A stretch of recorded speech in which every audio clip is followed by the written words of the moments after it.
عليكم السلام أحبتي، أهلا وسهلا بكم في هذا البرنامج خفايا التاريخ الدرامية. وكما قلت إنه كان مشروع تحويل التراث إلى دراما في التسعينيات، وكنت أحول الأحداث التاريخية إلى قصص وأنشرها، عملت منها سيناريوهات ولم أجد من ينفذها.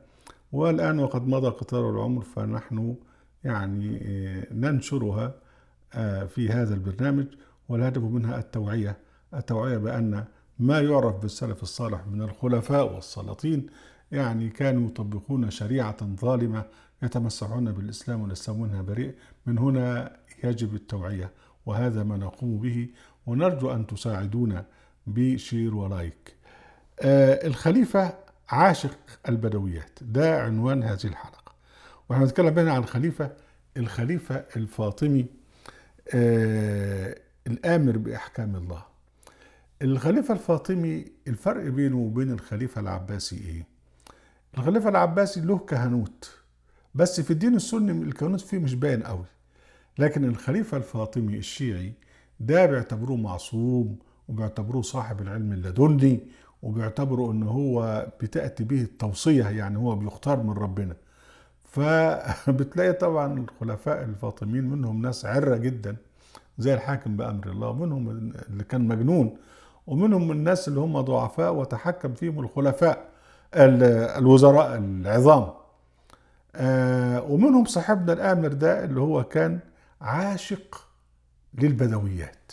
دي بقى حاجة غريبة وحاجة ظريفة جدا. ده بقى حكم الخليفة الآمر بأحكام الله، حكم مصر والشام وأجزاء من الحجاز وشمال أفريقيا. ضحى بذلك كله لكي يتزود بنظرة من معشوقته البدوية الإعرابية أو الأعرابية. كان يعشق الفتيات الأعرابيات البدويات، وفي سبيلهن كان يهجر الجواري اللاتي يملأن قصوره ويعشن على أمل نظرة منه. والأغرب أن ذكر الخليفة كان سرعان ما يسأم الوحدة الإعرابية اللي يقودها إذا تعلقت به، ويهجرها إلى بدوية إعرابية أخرى لا تزال تحتفظ بخشونتها وغلظتها. يجيب الوحدة البدوية وينعمها ويلبسها حرير، وبعدين والخشونة بتاعتها تروح، يبتدي يزهق منها ويروح يجيب واحدة تانية مجلحفة تانية عشان راجل ذوقه حلو قوي الحقيقة.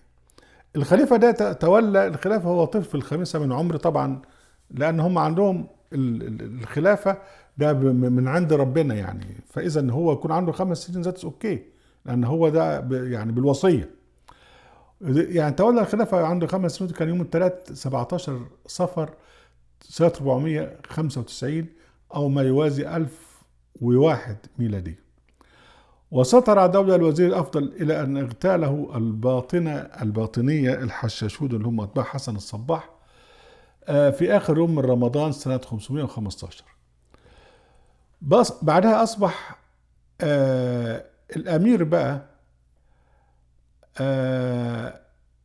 اللي هو الآمر الخليفة، أصبح بقى بعد ما اغتيل الوزير القوي الأفضل، أصبح الخليفة اللي هو الآمر هو اللي يمارس سلطاته بعد اغتيال الوزير القوي الأفضل. لكن بقى برضو هذا الخليفة اغتاله برضو الباطنية الحشاشون اللي هم أتباع حسن الصباح، وهو رايح يقابل محبوبته الأعرابية البدوية، وده كانت سنة 524، وكان وقتها عنده 35 سنة بس. الباطنية الحشاشون اللي هم أتباع حسن الصباح كانوا لسه حسن الصباح ساب الجماعة الفاطميين بسبب بقى الخلاف على المستعلية والنزارية، وده طبعا قصة كبيرة مش وقتها، وراح لغاية لما وصل إلى قلعة الموت وسيطر عليها، وابتدى يبعت جنوده الإرهابيين يقتلوا الناس.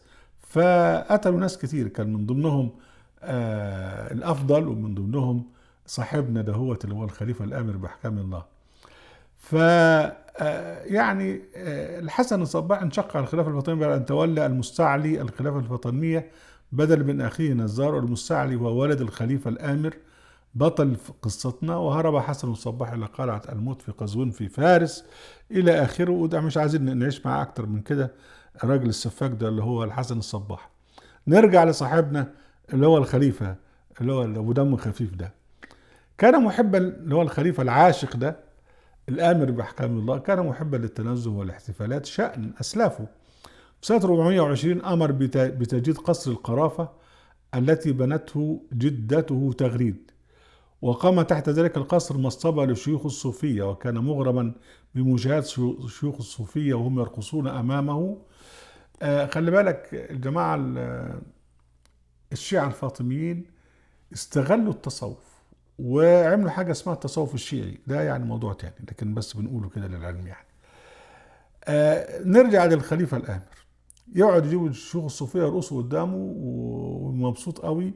وبعدين غير كده بقى يبعت جواسيس له يروحوا إلى مضارب الأعراب ويشوفوا البنات الحلوة.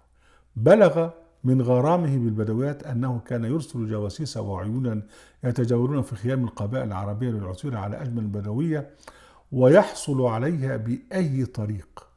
ثم حدث أن جاءه الجواسيس يخبرون بالعثور على فتاة بدوية في الصعيد يقال لها البدرية العالية. بنت بدوية اسمها البدرية العالية، وأنها كانت أديبة أريبة تقول الشعر، فأرسل لإحضارها إليه فعجز رسله عنها، وجاءوا يخبرون بالمزيد من شعرها وحبها لابن عمها. كان بتحب ابن عمها اسمه ابن مياح.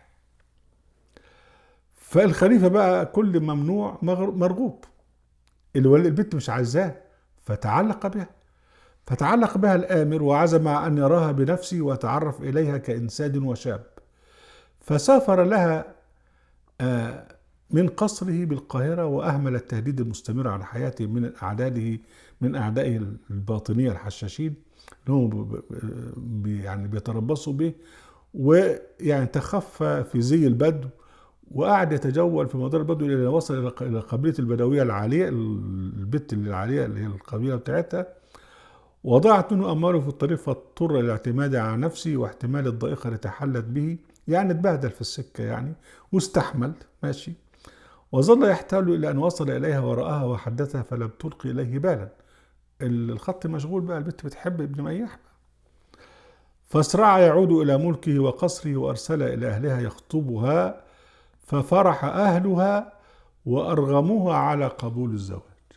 هو راجل تنكر وراح وشافها، قعد يكلمها يعني يتحرش بيها، فلا تمشي يا انت ادور لك على مش عارف ايه. فرجع وبعت يخطبها. طبعا اهلها يا نهار مش فايت، الخليفه عايز يتجوز البت يا ولا، فطبعا رفض. زفت اليه فلم يرى فيها الانشراح والسعاده اللذين كان عليها وهي في ارض قومها، وأظهرت له كراهيتها للقصر بدل من أن تظهر كراهيتها له. قعد بقى تتأفف من القصر، مش عاجبها، مش عايز يقول له إنها بتكرهه وقرفانة منه، لا دي قرفانة من القصر يعني. ويوقع نفسه إنها لا تكره إلا حياة القصور وتفضل عليها حياة الخيام والصحراء. مش عايز يصدق إن هي بتكرهه هو قال لك لا، هي الظاهرة بتكره من القصور الفارهة الجميلة دي جدا. فيعني كلما ازدادت عنه إعراضا زاد لها محبة وهياما. فبقى يصحبها إلى قصر القرافة اللي هي المدفنة الكبيرة في مصر، لتشاركه بهجته في رؤية بقى الشيوخ الصوفية هم بيرقصوا. برضو مفيش فايدة، البت تعبانة وزعلانة وقرفانة. فظن أن وجودها في القصر مع جواريه وزوجاته يضايقها، فقام لها في الجزيرة اللي هي الزمالك دلوقتي، كانت ايامها اسمها الزمالك يعني انا كانت مزروعه بوص، وزمالك يعني بوص بالتركي.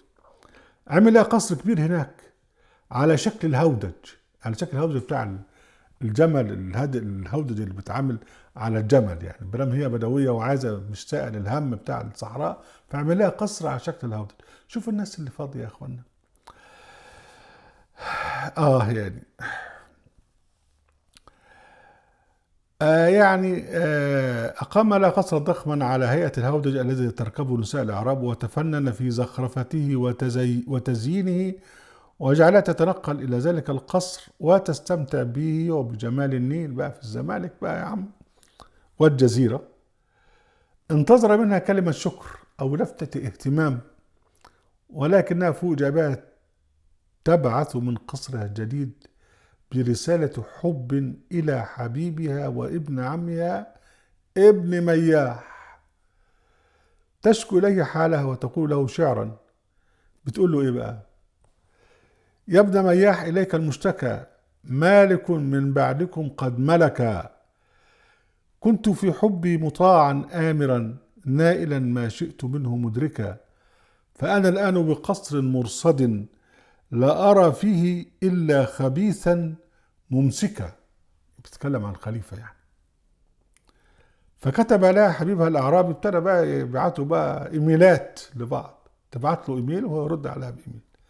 كتب لها شاعر آخر يقول إيه: بنت عمي والتي غزيتها بالهوى حتى علا واحتبك، بحت بالشكوى وعندي ضعفها، بحتي بالشكوى وعندي ضعفها، لو غدا ينفع منا المشتكى، مالك الأمر إليه المشتكى، مالك وهو الذي قد ملك. طبعا الخليفة سمع الكلام ده وجيء له بالإيميلات اللي هي متبادلة بين مراته وبين ابن مياح، والناس بدأت تتكلم وابتدوا يقولوا بقى ده مرات الخليفة بتعمل كذا وبتبعت إيميلات لحبيبها. فأحس بقى ابن مياح بقى بالخطر وإن هو بقى الظاهر الخليفة هيقتله، فراح جاي اختفى وهرب. الصاحب ده بقى وهو اللي هو الخليفة الآمر وهو عمال مشغول بقى بمراته اللي بتحب غيره، مشغول بغيره وحبيته على رأي الأستاذ محمد عبد الوهاب. مش كان واخد باله بقى إن في فرقة من الباطنية اللي هم الحشاشين، اللي هم الاساسينيشنز، كلمة اساسن جاي من حشاش، جايين جت فرقة وعشان تقتله، وهو مش واخد باله بقى، هو في ملكه بقى بعد عنكم. فاللي حصل ايه بقى؟ الدولة الفاطمية كانت بتراقب الجماعة أتباع الحسن بن صباح، ولها عيون حوالين جبل آلموت اللي هو فيه القلعة بتاعت الحسن بن صباح، ولما يروح واحد ينزل يتبعوه. فكانت في حرب جواسيس بين الدولة الفاطمية وبين الحسن الصباح الذي كان قبل ذلك شيعيا فاطميا وانقلب عليه. فكانوا وضعت الجواسيس والعيون في فارس والعراق وكل محطات الطريق تحصي على أعوان الباطنية أنفاسهم. وجاءت رسالة من جاسوس فاطمي في الموت، يعني كانوا زارعين واحد جاسوس جوه قلعة الموت بتاعت حسن صباح نفسه، قال له خلي بالكم في فرقة هتروح لاغتيال الخليفة الآمر. فارتفع درجة الاستعداد بقى وجرى تفتيش كل المسافرين من العراق والشام ومصر. أحست فرقة الاغتيال اللي جاية بالخناق، فاجتمعوا سرا في بيت المهجور، كانوا موجودين بقى في القاهرة في الوقت ده، وتشاوروا وهم يتوقعون الإيقاع بهم في أي وقت. فقال أحدهم: الرأي أن تقتلوا رجلا منكم وتلقوا برأسه في بين القصرين، المنطقة اللي في القاهرة، لتنظروا، فإن عرفه الآمر فثقوا أنهم يعرفون صوركم وملامحكم، فلا بد أن تفروا، وإن لم يتعرفوا على الرأس المقطوع فاطمئنوا وعرفوا أن القوم في غفلة عنكم وأتموا مهمتكم. يعني قال لهم نقتل واحد مننا وترموا الرأس بتاعته بين القصرين، فلو شافوه وعرفوا ده ومعنى كده انهم عرفوكم، مش عرفوه ولا اديت حاجه عليه ومعنى كده ان هم مش عارفين ان انتوا هنا، وبالتالي بقى خلصوا المهمه بتاعتكم. فقالوا له ما ينبغي لنا أن نقتل واحدا منا وينقص عددنا. فقال لهم صاحب الرأي إن هذا مصلحة لنا ولسيدنا اللي هو الحسن الصباح، وما دللتكم إلا على نفسي، يعني أنا اقتلوني أنا يعني. وأسرع فقتل نفسه بسكين ومات. الجماعة اللي كانوا اسمهم الفدوية، اللي هم كانوا بيقوموا بعمليات انتحارية، لهم قصص هايلة أوي. فأخذوا رأسه ورموه في النيل بين القصرين، وأصبحوا كان ياما النيل بين القصرين، واصبحوا ذو ماذا يفعل الناس. فاجتمع الناس حوله ولما يتعرف عليه احد الناس من السلطات، ففرح الباطنيه للفرقه يعني ديت، وقال لك خلاص ننفذ المهمه بدل هم مش عرفوا ان احنا هنا. انتظروا في الطريق طبعا وعينهم على الطريق، جايين بقى الموكب بتاع الخليفه ماشي، سار على الشاطئ، نزل الخليفه الى الجسر اللي هو الكوبري، وقبل ان يلحق به بقيه الحرس وثبوا عليه وثبه رجل واحد يضربونه بالخناجر والسكاكين، ولحق بهم الحرس فقتلوهم، وحمدوا الخليفة المقتول إلى قصر البدوية العالية، لأنه يعني كان هو رايح يزورها، فشالوا الجثة بتاعته ودها له هناك. مش عارفين بقى هي بعت لما شفته وقالت يا جملي وصرخت ولا لا. يعني أهم شيء أن هي تخلصت من هذا الخليفة المزواج. لا تنسوا المشاركة بالشير أحبتي، وعليكم السلام.